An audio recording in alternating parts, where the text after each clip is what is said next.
నీరు పెడుతోందో గువ్వల చెన్న అని అప్పుడెప్పుడో నారాయణమూర్తి సినిమాల్లో వచ్చినటువంటి పాటలు చూస్తే పల్లెని వదిలి పట్టణాల బాట పడుతున్నటువంటి పెద్దలు, పేదలు, యువతరం, మహిళలు.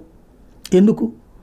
ఉన్న ఊళ్ళో ఉపాధి అవకాశాలు కరువైతే ఉపాధి కోసం కట్టుబట్టలతో నడి రోడ్డు మీద నిలబడలేక అప్పుల పాలవుతున్నటువంటి తమ జీవితాలకి ఏదో ఒక విముక్తి కోసమని పట్టణాల బాట పట్టి ఏదో ఒక పని చూసుకుని బ్రతికేస్తున్నటువంటి పరిస్థితి.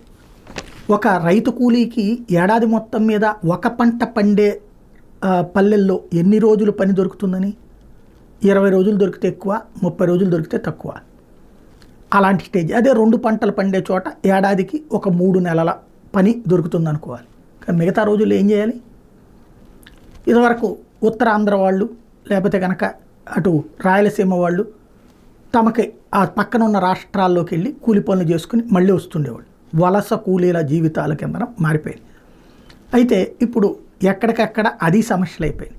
కాబట్టి పట్టణాల బాట పట్టడం ఎక్కువైపోయింది. పట్టణాలలో అపార్ట్మెంట్ కల్చర్ పెరిగింది.